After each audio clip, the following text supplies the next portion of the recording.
Hello again, everybody. It's me, your favorite Yoshi YouTuber. Maybe not favorite, but I can hope. Anyway, since my last video, thankfully there have been no more seizures, but I think there's been some weird things going on. I'll get into that here in just a few minutes. It's been kind of a emotional roller coaster, much like everybody else in the world, I would imagine. My birthday came and went, which that was a great day thanks to my mom, her boyfriend, and my daughter. Probably one of the best birthdays ever.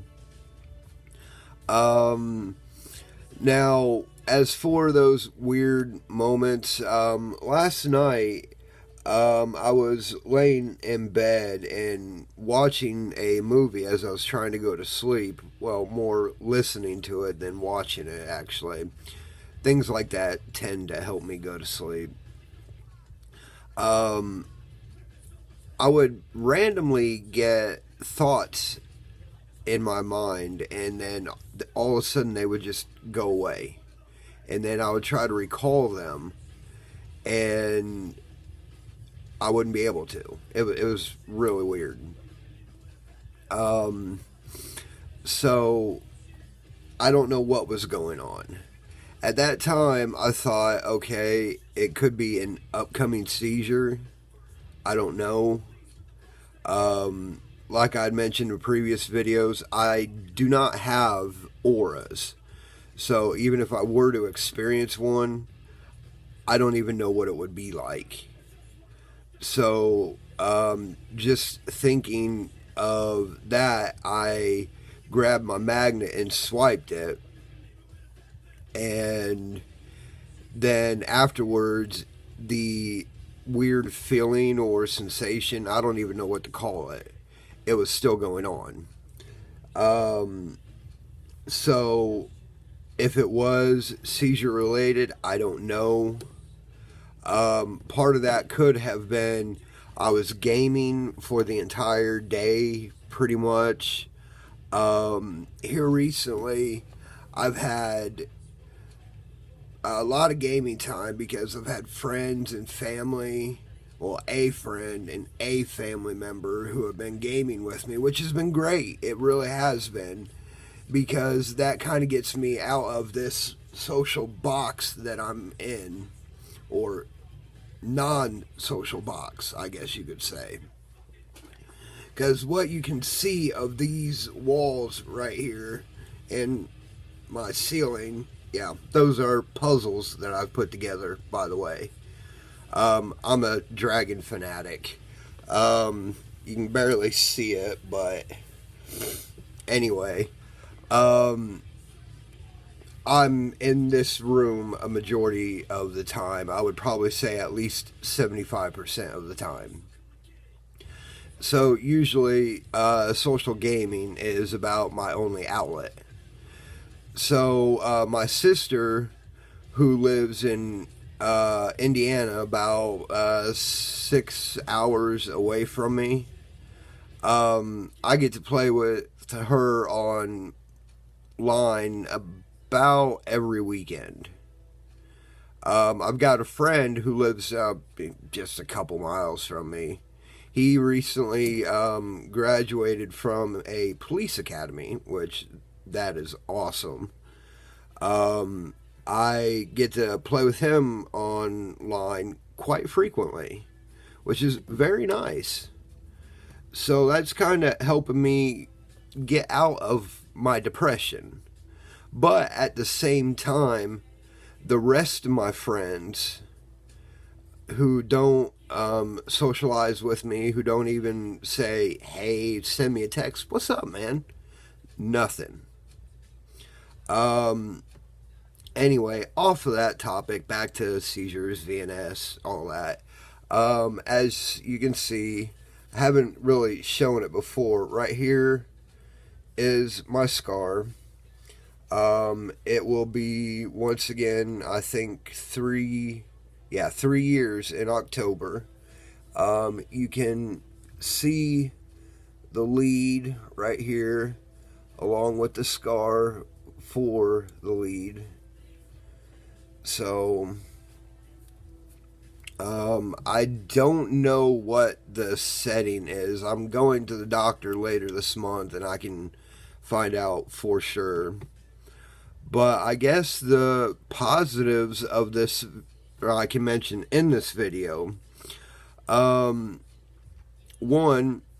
things seem to be getting a little better when it comes to emotional states because of being more social when it comes to friends and family. My daughter, I love her to death. I'm eventually going to make a video and hopefully she will be in it with me. So I will introduce her to you because right now she honestly, at one point when I had a seizure and nearly drowned, she took part in saving my life, literally. She cares for me a lot. The only way I can think to put it is she is the true definition of daddy's girl. There's no other way to put it.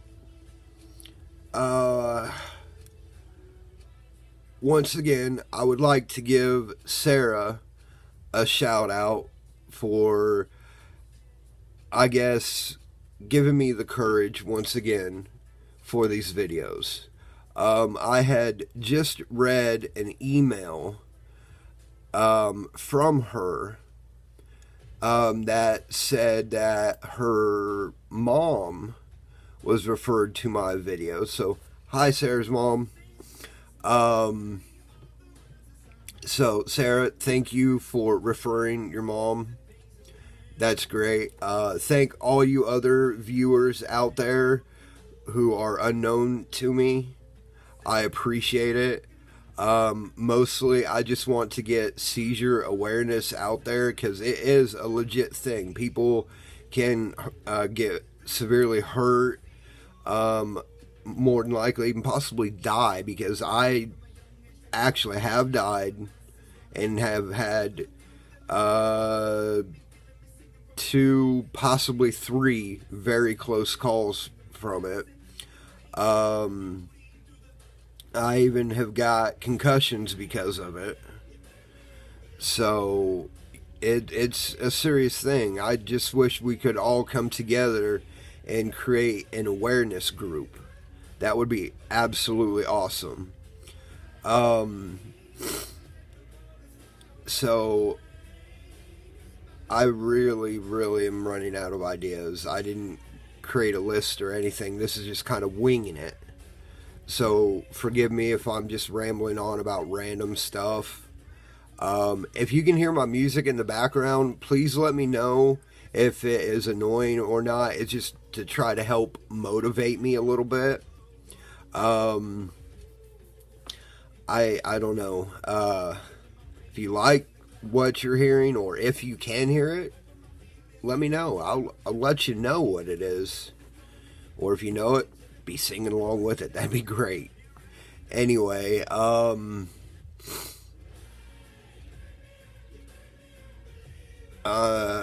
looking over Sarah's email or emails, because I've got all of them.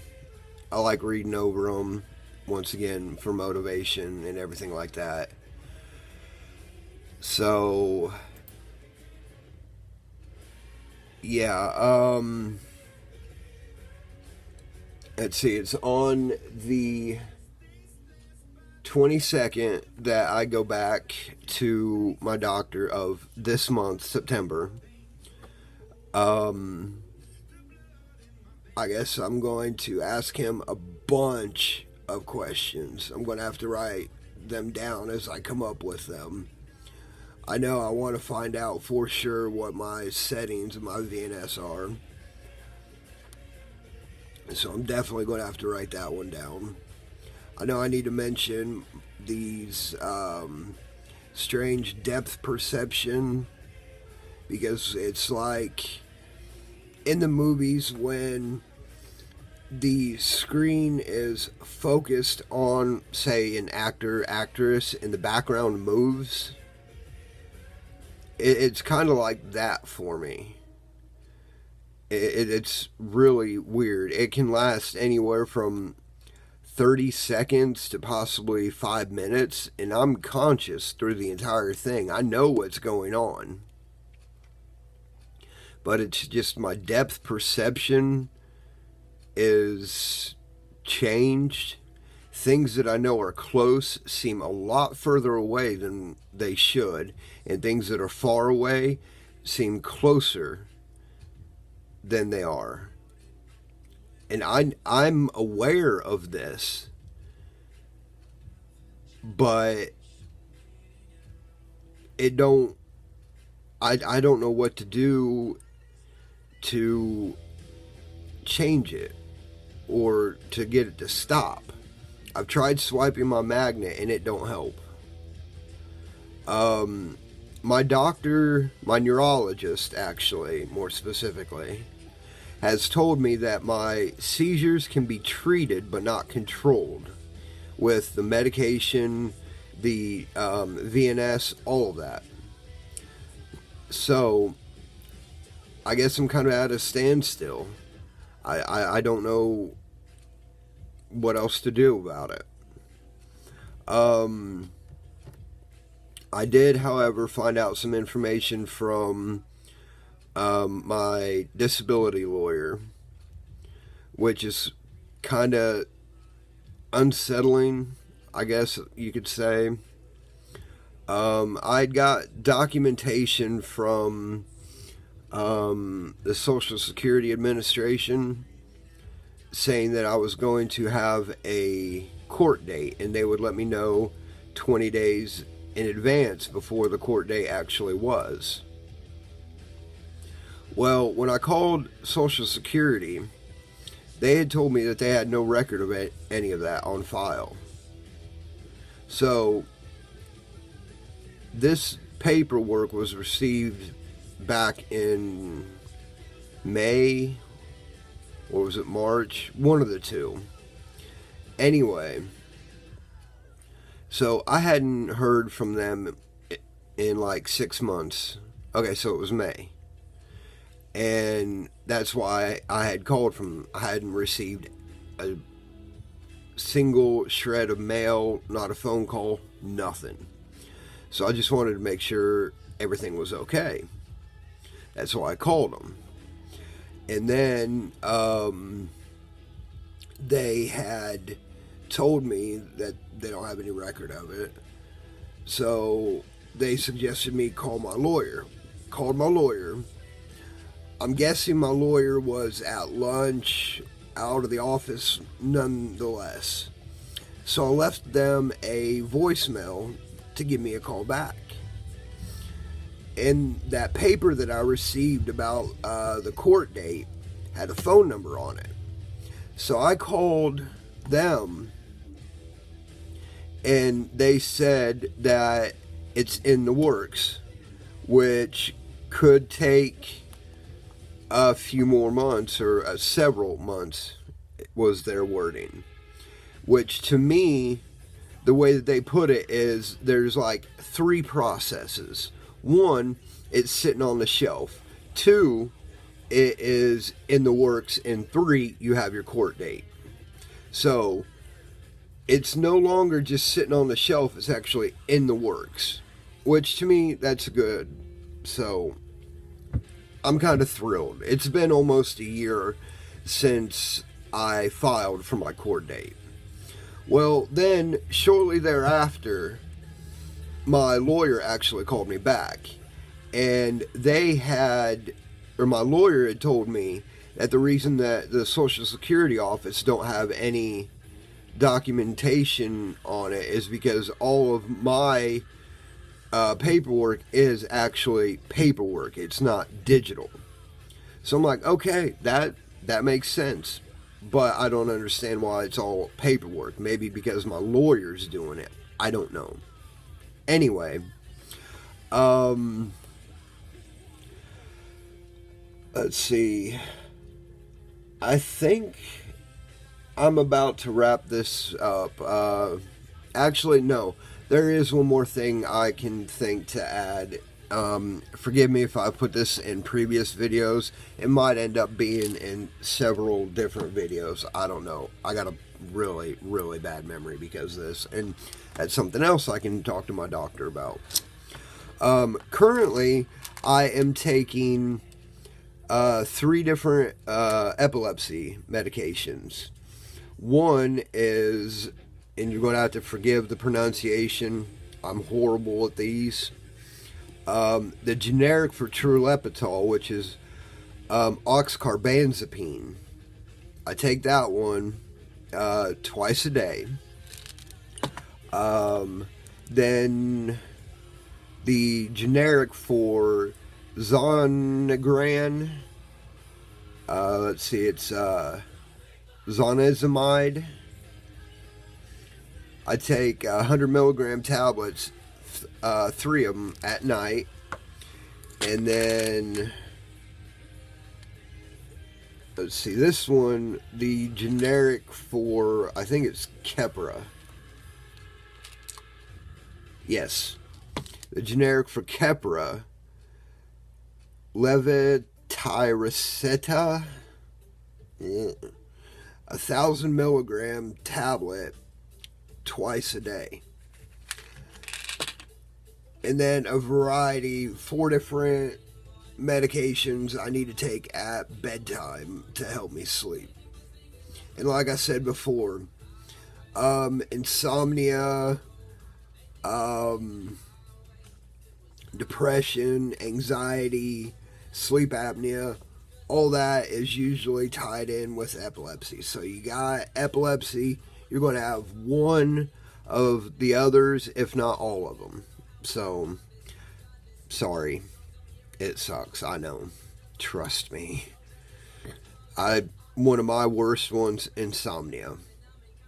I've gone like days without sleep, or there are other days where it's the complete opposite, to be honest. Usually most people drink coffee to help them stay awake.